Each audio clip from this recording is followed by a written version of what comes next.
자, 인류 역사가 시작된 이래로 우리 사람들은 이런저런 참 많은 것들을 이제 궁금해합니다. 이런저런 문제를 내면서 이렇게 궁금해요. 인류가 어떻게 시작이 되었는지, 사람은 어떤 존재인지, 왜 이 세상에는 죄와 악이 넘쳐나는지, 그리고 이 땅의 삶이 전부인지, 아니면 사후 세계가 있느냐 없느냐, 여러 이렇게 궁금한 질문들을 던져요. 그런데 이 질문들, 인류가 정말 궁금해하고 아직도 이런 답을 찾아 헤매는 사람들이 참 많이 있습니다. 그런데 여러분, 이런 문제에 대한 해답이 그리 멀리 있지 않습니다. 아주 가까이에 있습니다. 어디에 있냐면 성경 말씀 속에 있어요. 성경에 특별히 창세기, 그 중에서도 1장에서 이 11장까지는 이 원역사라고 해서 인류가 이게 궁금해하는 이 역사의 대동 시작, 또 사람은 어떤 존재인지, 이 세상에 왜 죄와 악이 넘쳐나게 되었는지, 이런 문제들에 대해서 이미 답을 다 제시해 주시고 계시다는 것입니다. 그래서 우리가 성경의 권위만 우리가 믿음으로 인정하기만 한다면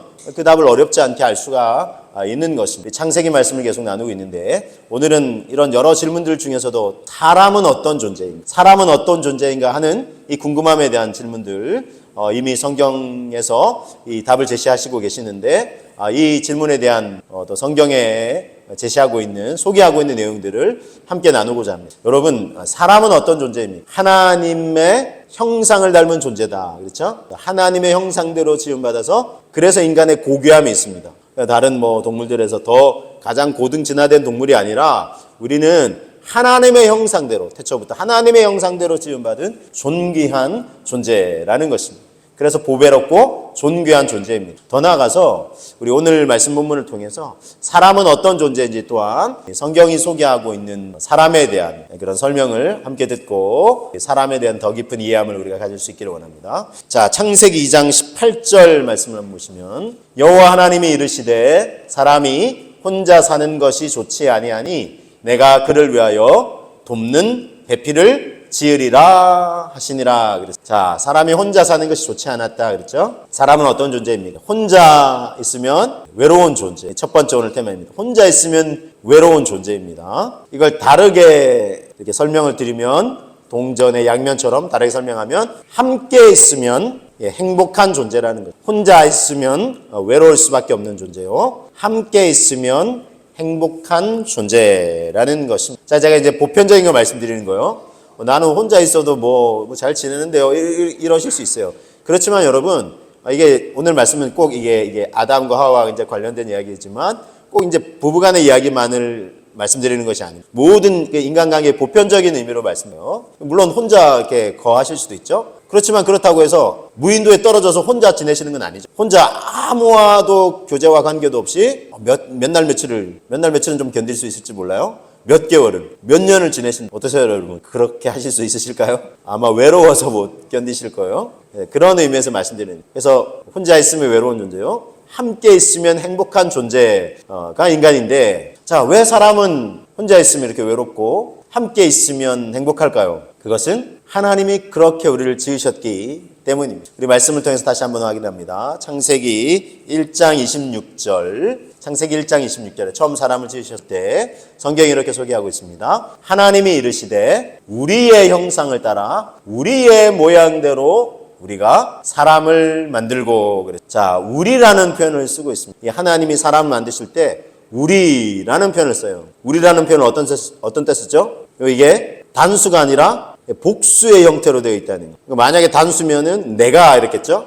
내가 내 모양, 내 형상을 따라 사람을 만들고 그랬겠지만, 이게 이제 복수라는 것입니다. 그래서 우리가 성경에서 하나님은 성부, 성자, 성령 하나님, 삼위일체의 하나님이다. 사실 이제 우리의 개념으로는 잘 이해가 안 될 수 있는 개념. 근데 어떤 사람은 성경에 삼위일체가 어딨냐고, 왜 없는 말을 지어서 이렇게 하냐고, 이렇게 얘기하시는 분도 계시더라고요. 성경에 왜 삼위일체가 없습니까? 물론 삼위일체라는 용어는 우리가 생소할 수도 있어요. 그러나 성부, 성자, 성령 하나님으로 존재하고 계신다는 것, 성경에서 여러 번 말씀하시고 계세요.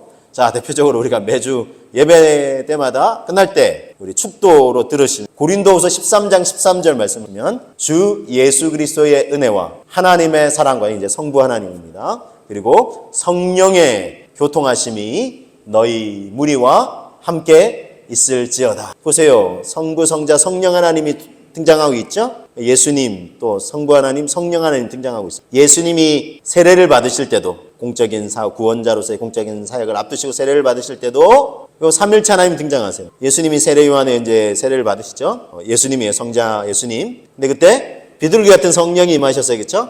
성령님에 대해서 소개하고 있죠. 그때 또 하늘에서 음성이 들렸어요. 그렇죠? 성부 하나님의 음성이 들렸어요. 이는 내 사랑하는 이요 아들이요 내 기뻐하는 자다. 성부, 성자, 성령 하나님이 동시에 이제 등장을 하고 있어요. 그래서 하나님은 공동체적으로 존재하시는 하나님이세요. 더군다나 사랑으로 아주 유기적으로 하나가 되신 분이. 자, 그런데 우리가 누굴 닮았다고요? 이런 하나님을 닮은 거예요. 그래서 우리도 공동체로 존재할 때 행복할 수 있는 것입니다. 그런 존재로 우리를 지으셨어요. 이게 이제 하나님의 형상대로 우리를 지으셨다는 의미 중에 하나입니다. 그래서 하나님을 닮은 존재, 우리는 공동체로 누군가와 함께 할 때 행복함을 느낄 수 있다는 거예요. 최근에 우리 대표적인 사회적 문제로 등장하고 있는 것 중에 하나가 고독사입니다. 고독사. 이제 고독사는 가족이나 친척들과 주변 사람들과 단절된 채 이제 사회적으로 이제 고립된 채 생활을 하는 거예요. 그러면서 참 안타깝게도 이제 생을 마감하게 되는 것인데 보건복지부가 2022년에 발표한 이 고독사 실태 조사에 따르면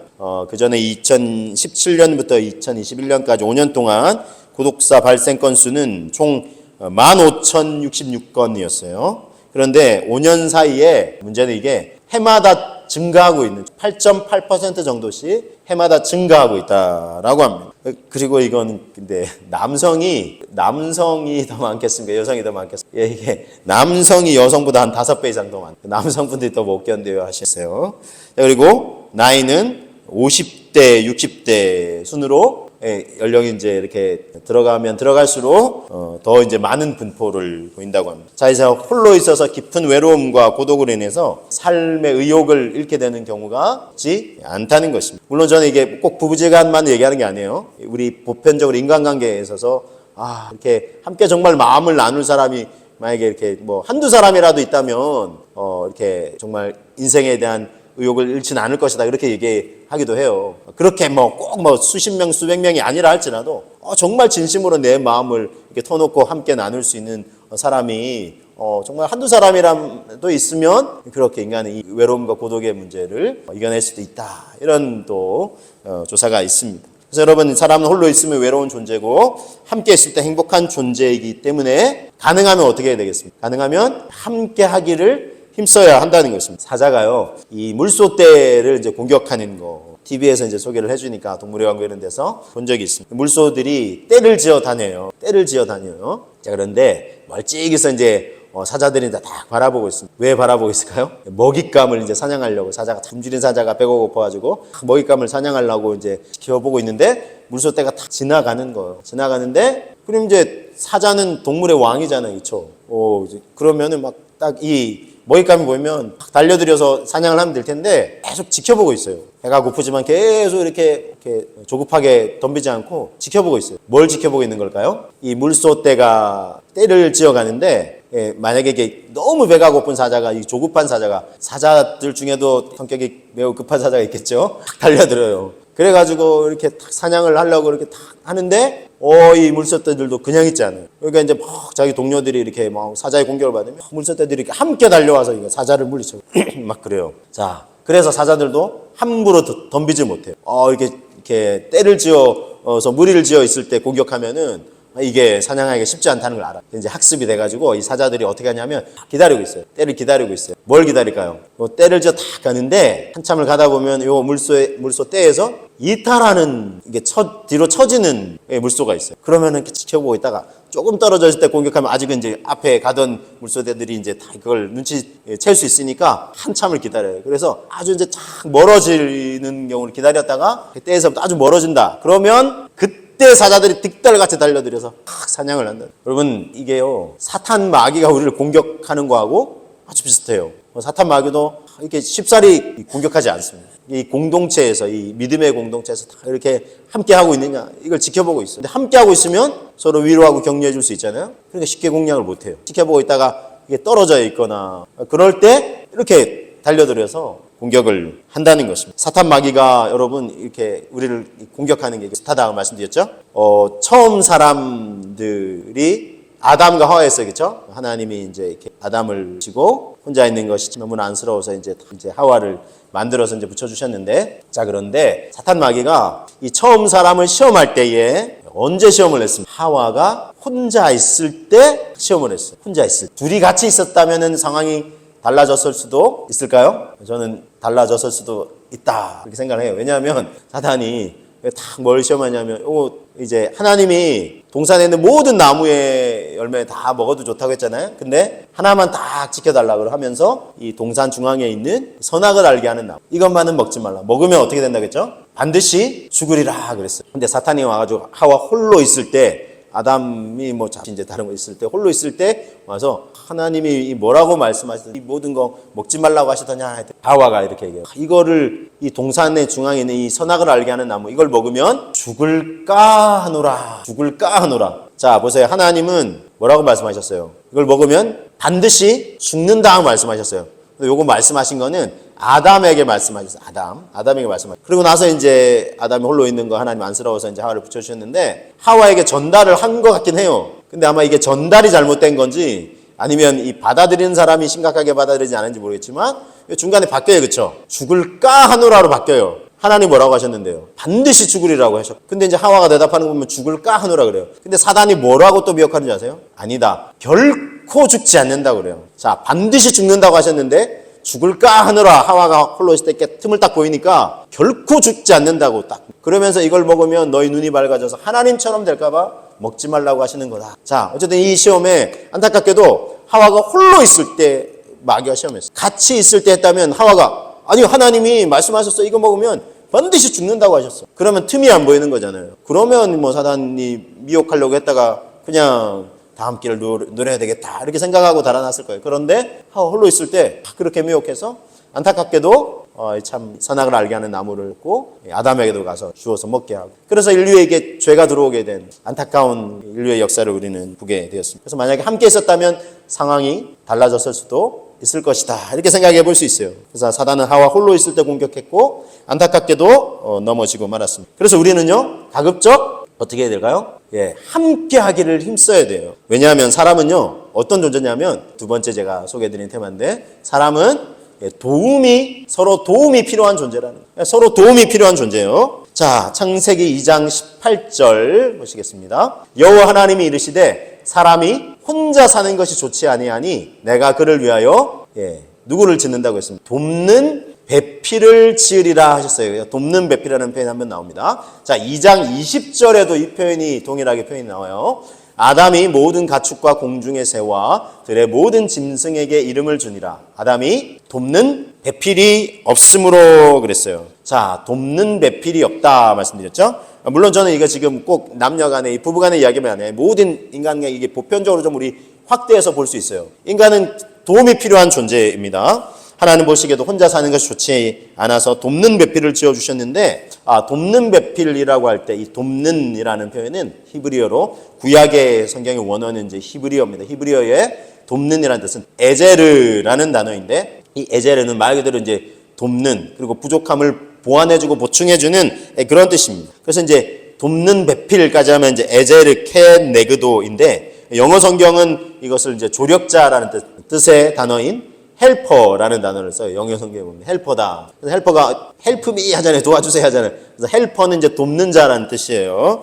자, 그런데 그래서 돕는 자. 근데 어떤 분들이 요즘 이제 여성분들이 좀 여권이, 여성의 권리 이런 게 많이 신장이 됐는데도 그래도 이렇게 그걸 또 이렇게 막 이렇게 주장하시는 분들이 계세요. 그래서 이제 특별히 여성분들이 이 성경 말씀을 넓은 의미에서 보면 그렇게 기분 나쁠 일도 아닌데, 왜 여성은 처음 창조 때부터 그러면 남성, 죄송한 표현 좀 쓸게요. 이런 표현 진짜 이렇게 쓴 분이 계시대. 남자애 그러면 시다바리로 지으신 거 기분 나쁘다 이거예요. 왜 여자를 남자의 시다바리라는, 우리가 종이냐고 하녀냐고 이렇게 이제. 근데 꼭 그렇게 생각할 일이 아니에요. 왜냐하면 제가 설명을 드릴게요. 자, 이거는요. 자, 남성을 돕는 하녀 정도로 스스로 자꾸 이렇게 생각을 하기 때문에 그래요. 이건 완전히 잘못된 개념입니다. 여러분이 아세요? 이 에제르라는 이 개념은요, 사람에게만, 하와에게만 쓴 표현이 아니에요. 그럼 누구에게 이 표현을 썼냐 하면 하나님에게도 이 표현을 써요. 자, 시편 54편 4절에 이런 표현이 있어요. 하나님은 나를 돕는 이시며 주께서는 내 생명을 붙들어 주시는 이신이다 그랬어요. 여기서 돕는 이라는 표현 있죠? 돕는 이라는 표현 쓰죠? 이걸 에젤이라는 단어가 사용돼요. 하나님에게도 사용된 단어예요. 자, 하나님에게도 우리를 돕는 분이라는, 인간은 다 도움이 필요해요. 자, 그리고 여러분 생각해 보세요. 도움을 지금 막 호소하는 존재가 있고 도움을 주는 존재가 있어요. 자, 그러면 언뜻 생각만 해봐도 지금 도움을 막 필요로 하는 존재가 있고 도움을 주는 존재가 있어요. 그러면 여러분 도움을 호소하는 이보다 도움을 주는 이가 어때요, 여러분? 더 능력이 있는 거예요. 그렇죠? 그러니까 도움을 필요로 하는 건 지금 막, 물론 뭐 상황과 환경 케이스 바이 케이스다 뭐 이런 말도 있지만 상황에 따라 다르겠지만 보편적으로 딱 생각해 보면 여러분 생각해 보세요. 도움을 호소하는 이와 돕는 자가 있어요. 어떤 사람이 더 능력 있는 존재? 돕고 싶은 사람이 있어요. 근데 보니까 도움을 호소하는 사람보다 도울 수 있는 능력이 없어요. 그럼 도울 수 있습니까? 없습니까? 못 도와요. 마음은 있어도 능력이 없으면 못 도와요. 그렇죠? 근데 여러분 누군가를 돕는다는 거는, 돕는 존재라는 거는 도울 수 있는 마음도 있고 능력도 있다는 거예요. 그래서 제가 이거 말씀드렸죠. 하나님에게도 이 표현이 사용됐다 그랬죠. 하나님은 전능하신 하나님이시죠. 그죠? 그리고 천지를 만드신, 우리 사도신경도 그렇고 십계명도 구조가 비슷해요. 처음에 보면 전능하신 하나님이에요. 그죠? 하나님 능력은 있어요. 충분해. 그죠? 그리고 어떤 분이에요? 능력은 있지만 나와 또 아무 관계가 없으면 도울 수가 없어요. 그죠? 근데 어떤 분이세요? 천지를 만드신, 창조하신 나의 아버지세요. 그죠?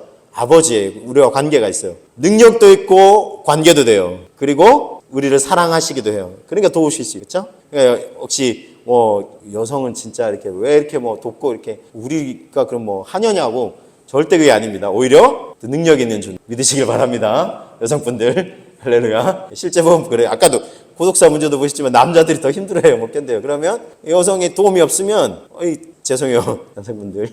쉽게 살 수가 없는 존재예요. 그렇죠? 우리 여성이 더 능력이 있으시죠. 이거는요. 교회에도 보면요. 한국 교회에도 제가 지금 이렇게 표현하면 꼭 이상했군, 남녀를 가르갈 때 그런 의미가 아니고 보편적인 의미로 말씀드리는데 여성분들의 역할이 참 커요. 그러면 또 이렇게 남성분들 기분 나쁜 그런 의미가 아닌 거 아시죠? 그래서 넓은 마음으로 이해해 주시고, 어쨌든 여러분 전혀 기분 나빠할 일이 아니에요. 그렇죠? 그래서 이제 누군가를 또 도울 수 있는 게 얼마나 감사해요. 여성이든 남성이든 내가 누군가를 도와줄 수 있는 마음도 있고 능력도 되면 이렇게 도울 수 있으면 얼마나 좋아요. 그렇죠?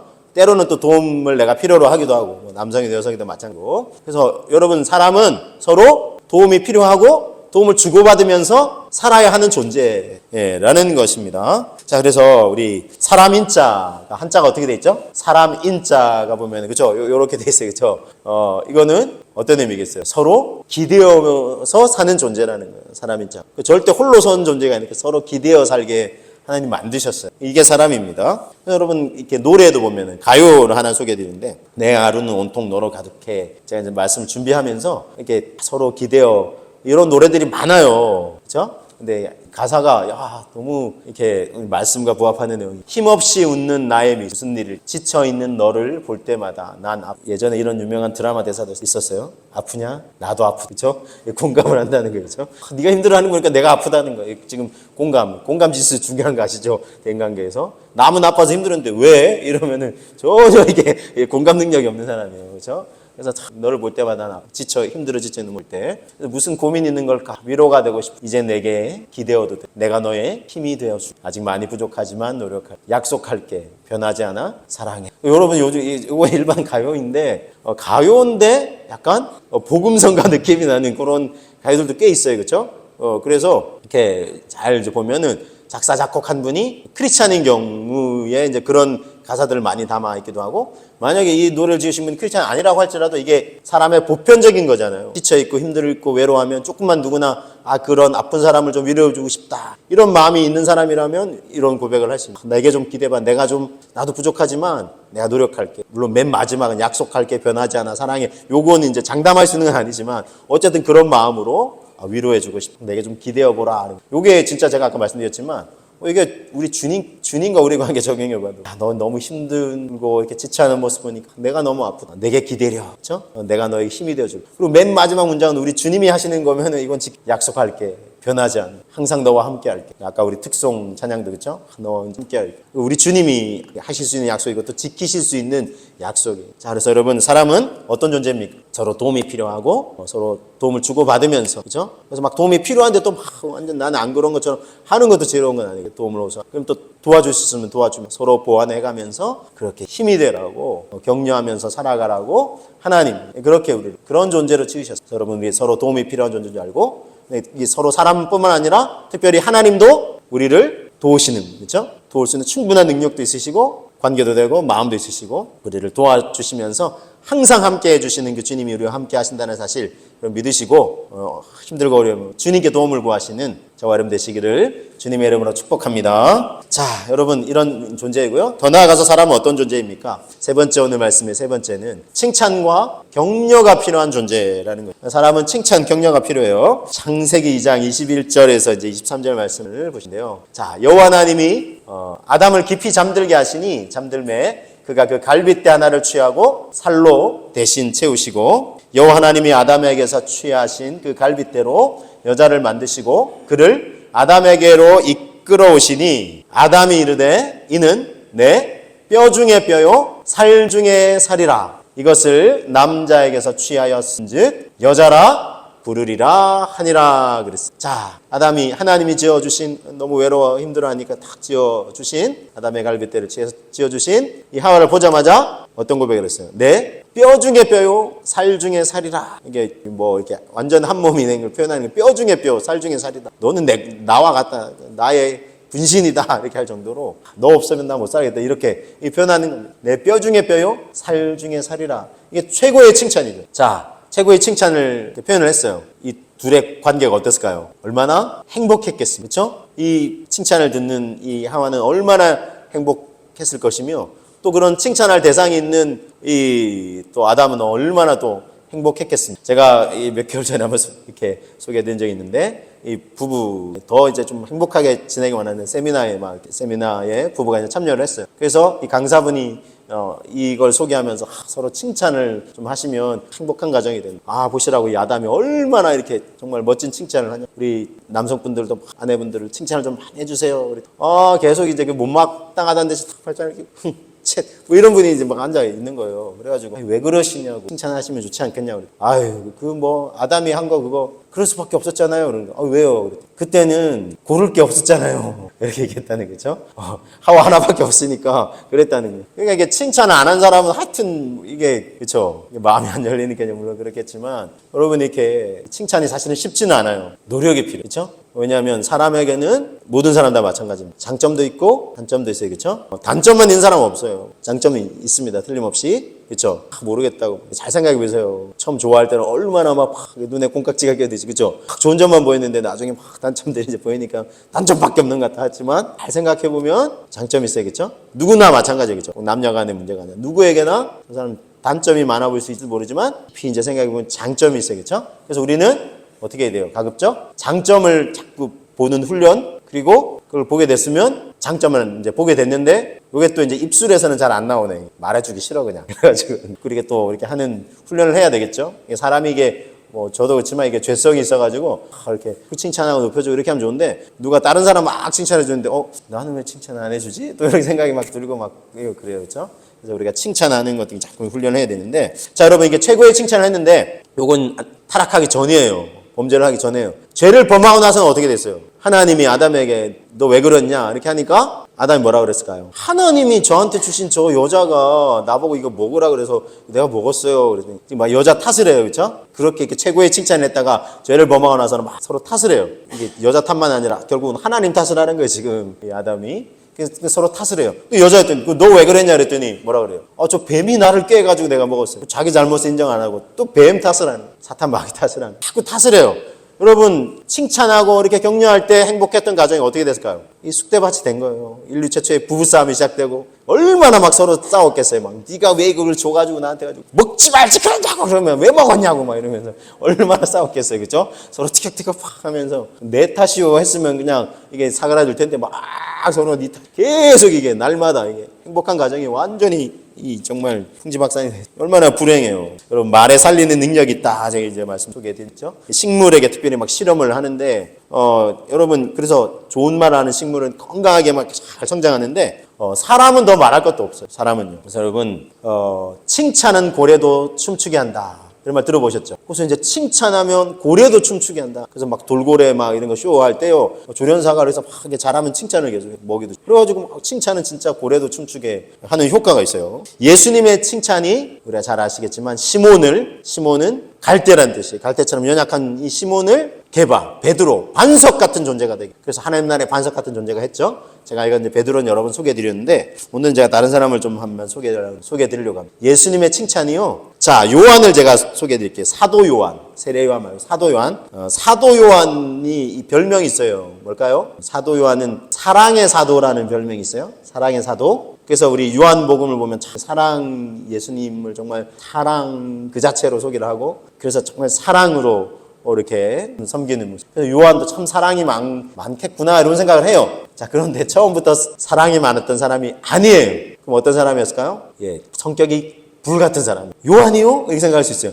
예, 제가 소개해 드릴게요. 누가복음 9장 53절 54절 말씀 통해서 확인해 볼게요. 예수께서 예루살렘을 향하여 가시기 때문에 그들이 받아들이지 아니하는지라. 예루살렘에 있는 사람들이 예수님 안 받아들이는 거예요. 그랬더니 제자 야고보와 요한이 이를 보고 이르되 주여 우리가 불을 명하여 하늘로부터 내려 저들을 멸하라 하기를 원하시나이까. 불을 내려버릴까요? 뭐 이러겠지. 예수님 안 받아들여. 저들이 지금 미쳤나 이러면서 주님 말씀하세요. 우리가 불을 내려서 저 다 멸해버리도록 할까요? 지금 이렇게 지금 얘기하는 거예요. 성격이 불같아요. 실제로. 자, 마가복음 3장 16, 17절.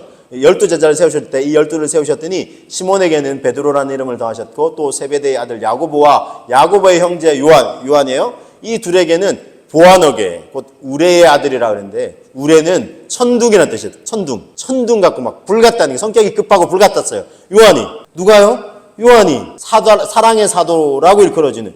그럼 어떻게 이렇게 사랑의 사도로 바뀌었어요? 예수님이 이런 요한을 사랑하셨어요. 여러분 그래서 이 요한이 그래서 요한복음 21장에 보면은 이런 성경이 소개하고 있어요. 베드로가 돌이켜 예수께서 사랑하시는 그 제자가 요한을 지칭하는 겁니다. 따르는 것을 보니 그는 만찬석에서 예수의 품에 의지하여 주님을 파는 자가 누구입니까? 묻던 자더라. 요거 요한복음이잖아요. 그래서 자기 이름을 지칭을 안 한 거예요. 예수께서 사랑하시는 그 제자. 예수님이 사랑하시고 계속 칭찬하시고 격려하시고 사랑으로 품으셨어요. 그러니까 사랑의 사도로 바뀌었어요. 여러분 그렇습니다. 우리가 계속해서 사랑을 받고 칭찬하고 격려를 이렇게 아끼지 않을 때 이렇게 성격이 불같은 사람도 사랑의 사도로 바뀌고 있다는 것입니다. 이게 칭찬의 효과고 능력입니다. 여러분 칭찬을 들으면 힘이 나시죠? 그렇죠? 예, 그래서 우리가 서로 칭찬하고 격려하기를 힘써야 하겠습니다. 그래서 서로 함께함에 감사하시면서 서로의 부족함을 도우며 칭찬과 격려로 행복한 공동체로 세워가시는 저와 여러분 되시기를 주님의 이름으로 축복합니다. 오늘 말씀을 요약해 드리면 사람은 성경이 소개하고 있는 사람은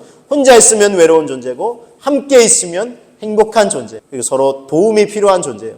돕는 배필이 되라고 하시는 거예요. 여성이 남성이 남성이 여성에게 또 서로의 저 사람의 부족함을 보면 비난하고 정죄하고 깎아내려라가 아니라 야 저분은 참 저게 이런 건 좋으신데 이런 게 연약하시고 그럼 내가 좀 도울 부분이 있을까? 이렇게 생각하고 도우라는 거예요. 성도와 목회자의 관계도 마찬가지고. 자, 그리고 칭찬과 격려가 필요해요. 칭찬은 고래도 춤추게 함을 우리가 다시 한번 되새기시면서 칭찬 격려하심으로 말미암아 우리가 속한 가정도 또 우리가 속한 일터에도 우리의 삶의 자리에서도 공동체에서도 우리 정말 서로의 칭찬과 격려를 통해서 더 행복한 공동체로 갖고 가시는 저와 여러분 되시기를 주님의 이름으로 축복합니다.